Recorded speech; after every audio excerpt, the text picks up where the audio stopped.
Hello friends, welcome to NCERT Pathshala. हम लोग देखते हैं क्लास 11th के इकोनॉमिक सेट 1, ठीक है, जो कि जिनका एग्ज़ाम 2025 में होने वाला है। ठीक, आप लोग जानते हैं कि इसमें 40 कुल प्रश्न रहेंगे, जिसमें प्रत्येक प्रश्न 1 अंक के होंगे। ठीक, बढ़ते हम लोग आगे क्वेश्चन की ओर।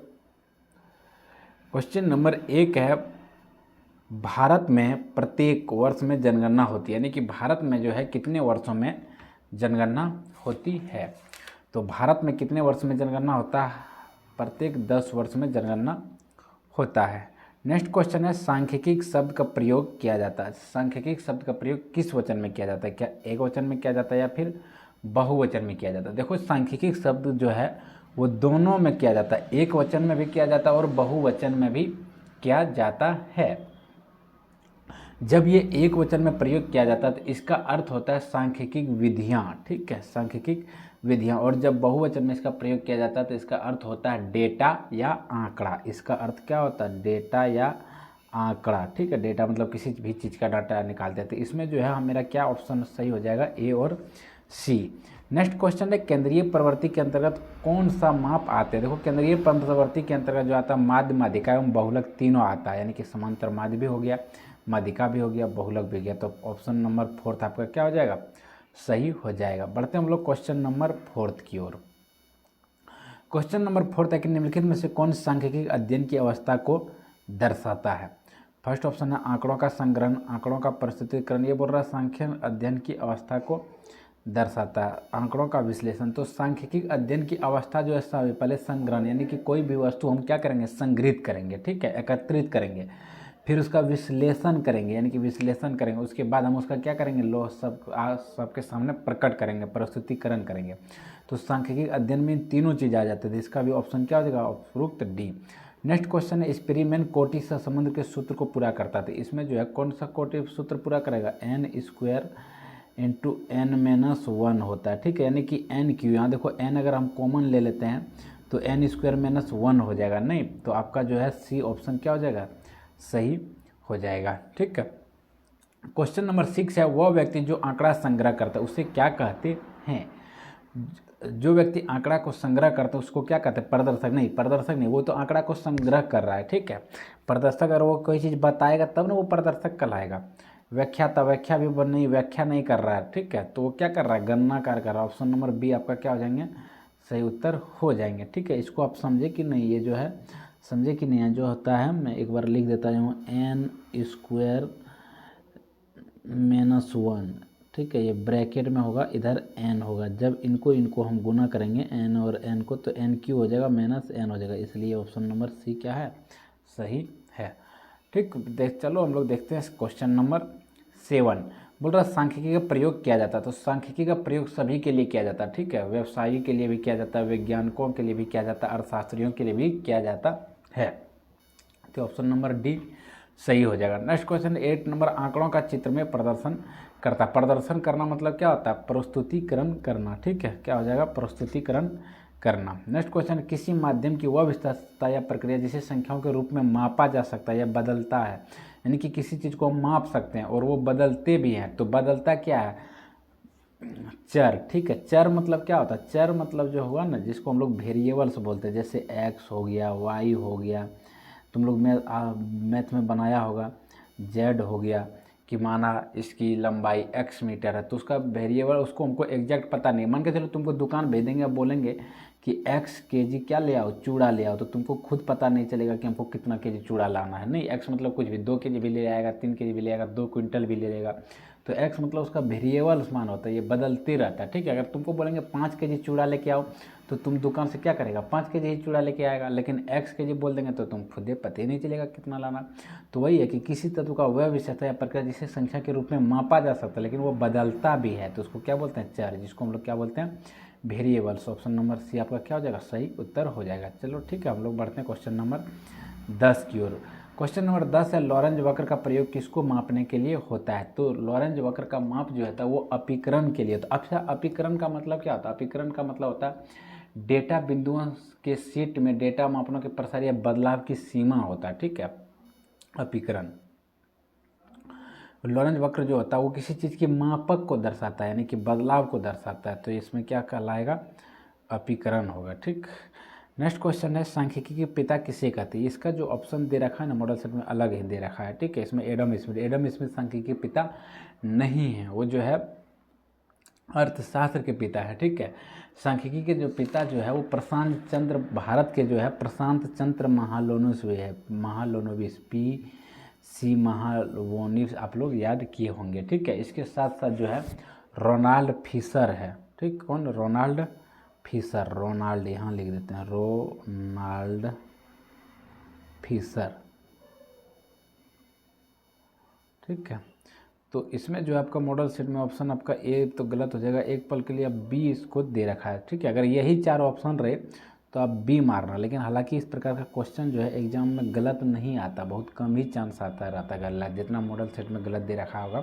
अगर ये क्वेश्चन आए कि सांख्यिकी का पिता किसे कहते हैं, तो आप ऑप्शन में देखना कि रोनाल्ड फिशर रहे या PC महालोनोविस रहे, लोनोविस, तो यही इसी दोनों में से कोई एक रहे, तो यही सी को मारना, 100% ये उत्तर सही है। ठीक है, तो इसमें हम अगर मान के चलते हैं ये आपका बी हो गया, इसमें क्या हो जाएगा बी।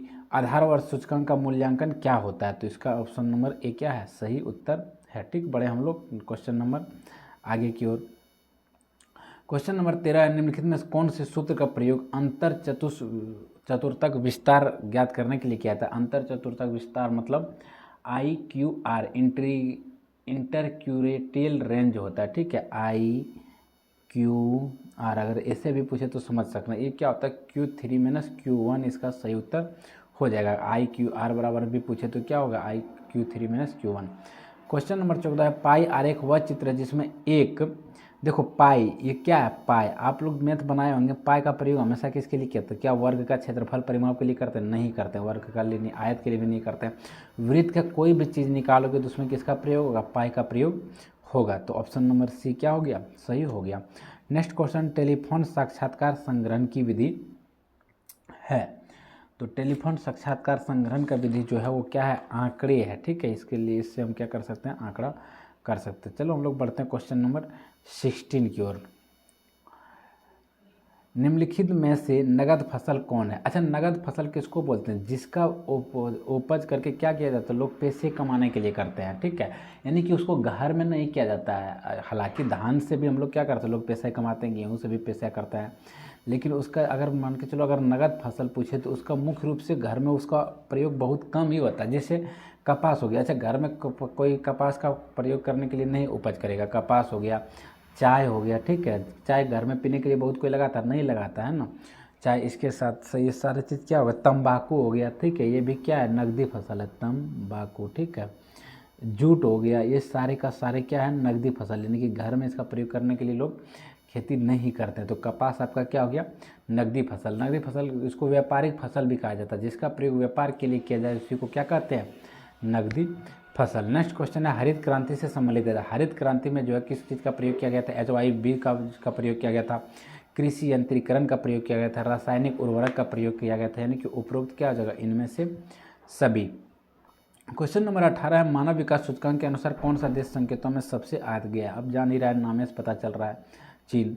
भारत में धर्म के ऊपर काम करेगा फिर कैसे होगा, नहीं, हालांकि धर्म भी जरूरी है। चलो आगे देखते हैं। क्वेश्चन नंबर 19 बोल रहा है, ऐसे बेरोजगारी जिसमें कार्य करने के लिए आवश्यकता से अधिक लोग लगे होते हैं उसको क्या कहते हैं, प्रच्छन्न बेरोजगारी। ठीक है, जैसे खेती वगैरह में क्या होता है, प्रच्छन्न बेरोजगारी देखने को मिलता है। अरहर वगैरह, यानी कि जहाँ मतलब 3 लोग हैं तो पर भी उस ज़मीन में उतना ही उपज होगा, 4 लोग रहेगा तो पर भी उतना ही उपज होगा। आप लोग गाँव में सब चीज़ ज़्यादा देखते होंगे। नेक्स्ट क्वेश्चन है, मुद्रास्फीति वह स्थिति है जिसमें क्या होता है। अच्छा, मुद्रास्फीति में क्या होता है, कीमत बढ़ती, कीमत घटती है, कीमत, और पर मुद्रास्फीति में क्या होता है, कीमत बढ़ जाता है, पैसा का वैल्यू जो होता है कम हो जाता है, पैसा का जो वैल्यू है वो क्या हो जाता है, डिक्रीज, नीचे की ओर गिर जाता है। ठीक है, इसी को क्या कहते हैं, मुद्रास्फीति। यानी कि आप इसे समझ सकते हैं कि सरकार जो है पैसा को छाप करके देश की गरीबी को नहीं मिटा सकते। जैसे कि मान के चलो सरकार क्या करेगा, पैसा छाप लिया 1 बोरा और सबको दे दिया 10-10 करोड़, लो सब लो अपना घर में 10 करोड़ 10 करोड़ 10 करोड़। तो जैसे 10 करोड़ मिलेगा तो वो क्या करेगा, पैसा हर जगह खर्च होगा, लोग तुरंत शादी करेगा, बोलेगा मेरा बहन का शादी करना है, लड़का खोजो जॉब वाला, कितना पैसा देगा, सोचेगा 10 करोड़ तो मेरे पास मिला हुआ है, 10 करोड़ वो तुरंत देगा, वो सोचेगा मेरा घर में 10 करोड़ है ही। तो यानी कि वो पैसा को छाप करके सरकार की गरीबी को ख़त्म नहीं किया जा सकता। सब्जी लेने जाएगा, कोई ज़मीन ही नहीं बेचेगा, सोचेगा मेरे पास 10 करोड़ है, ठीक है, सब जगह गाड़ी उड़ी खरीदने लगे। यानी कि पैसा से क्या होगा, पैसा बहुत ज़्यादा छापने से पैसा का वैल्यू क्या होता है, कीमत ख़त्म हो जाता है, ठीक है। यानी कि अगर पैसा का जो मान्यता RBI के द्वारा दिया गया वो कागज़ के समान हो जाएगा, इसलिए पैसा को बहुत ज़्यादा छापा नहीं जा सकता, ठीक है। वो कितने छापते हैं, भारत के संसाधन के बराबर छापा जाता है, ठीक। बढ़ते हम लोग क्वेश्चन नंबर 21 की ओर। बोल रहा है गरीबी रेखा का संबंध है, तो गरीबी रेखा का सापेक्ष निर्धनता और निरपेक्ष निर्धनता, ऑप्शन नंबर सी आपका क्या हो जाएगा, सही उत्तर हो जाएगा। एक बार मैं बोल देता हूँ, इसका प्रश्न में बेरोजगारी हो जाएगा, इसमें कीमत बढ़ जाएगा, इसमें सापेक्ष सी हो जाएगा, ठीक। क्वेश्चन नंबर 22, AOI का पूर्ण रूप क्या होता है, इसका पूर्ण रूप तो होता है अंत्योदय अन्न योजना। भारत में किस प्रकार की अर्थव्यवस्था देखी जाती है, भारत में कैसी अर्थव्यवस्था है, मिश्रित अर्थव्यवस्था है।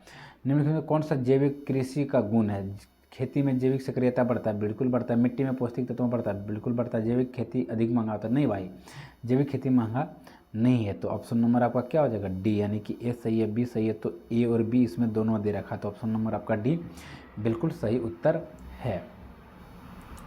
नेक्स्ट क्वेश्चन है 25 नंबर, SEZ का पूर्ण रूप क्या है, तो SEZ का फुल फॉर्म क्या होता है, स्पेशल इकोनॉमिक जोन, जिसको विशेष आर्थिक जोन भी कहा जाता है, यानी कि ऑप्शन नंबर सी। 12वीं पंचवर्षीय योजना का अवधि क्या था, 12वीं पंचवर्षीय योजना का अवधि क्या था, 2012 से लेकर 2007 तक, ठीक है।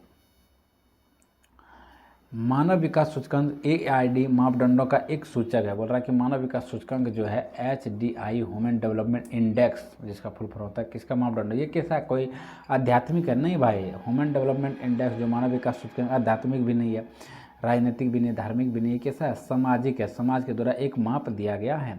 1978 में तीव्र औद्योगिक समृद्धि की शुरुआत किस देश में की गई थी, 1978 के आसपास चीन में तीव्र औद्योगिक समृद्धि की बातें कहा गया था। उसी समय जो है चाइना में वन चाइल्ड पॉलिसी लाया गया था, ठीक है, यानी कि एक बच्चे ही आपको रखना है, जिसकी वजह से चीन में भारी जनसंख्या कमी हुई। अब इस पॉलिसी को क्या कर दिया गया, वन चाइल्ड पॉलिसी को समाप्त कर दिया गया।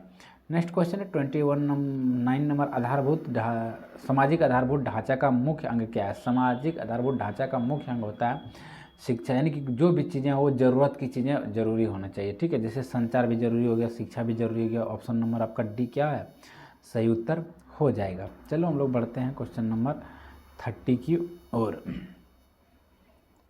क्वेश्चन नंबर 30 बोल रहा है ब्रिटिश काल में भारत की राष्ट्रीय आय की गणना का पहला प्रयास किसने किया था, बोल रहा है ब्रिटिश काल में, यानी कि जिसमें भारत आज़ाद नहीं हुआ था, तो उसमें राष्ट्रीय आय का गणना किसने किया था, दादा भाई नौरोजी ने किया था। लगभग 1868 के आसपास किया था इन्होंने सबसे पहले, उसके बाद 72 में पहली जनगणना हुआ था, ठीक। चिपको आंदोलन का उद्देश्य कहाँ के वन संरक्षण से था, तो चिपको आंदोलन का उद्देश्य जो था हिमालय के वन संरक्षण से था। नेक्स्ट क्वेश्चन है मनरेगा का संबंध किससे है, तो मनरेगा का संबंध किससे है, महात्मा गांधी राष्ट्रीय ग्रामीण रोजगार गारंटी अधिनियम, ठीक है।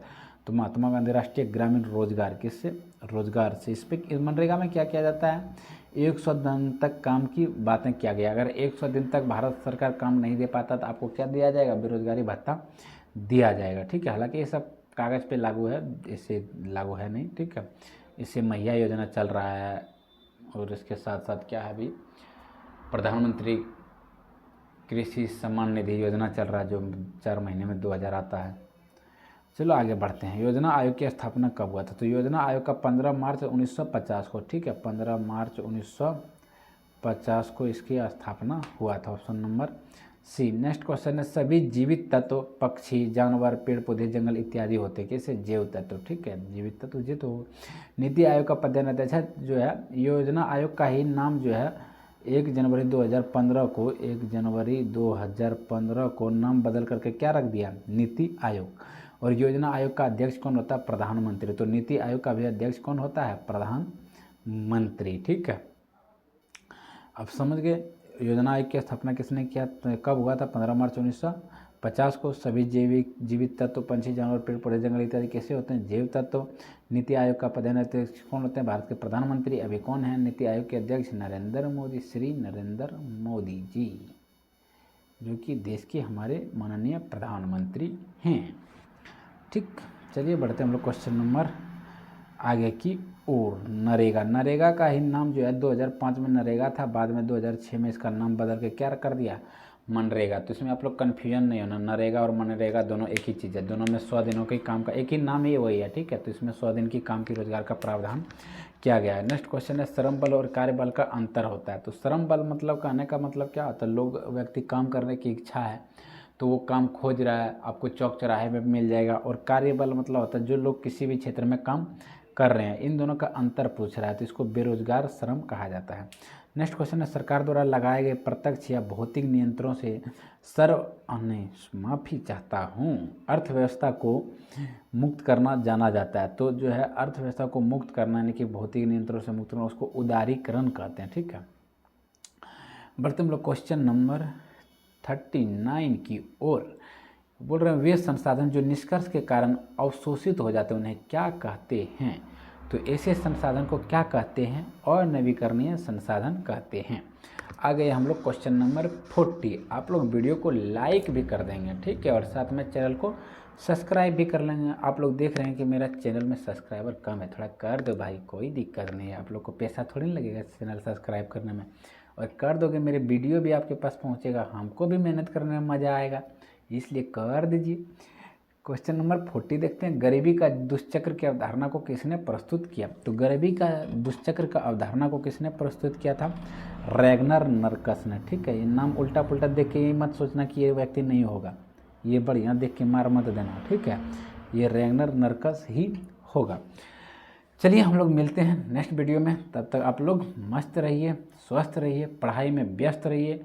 एडवांस में हैप्पी होली, होली को पूरे अच्छे से खेलिए, धूमधाम से मनाइए होली को। ठीक, मिलते हैं हम लोग नेक्स्ट वीडियो में, तब तक आपके लिए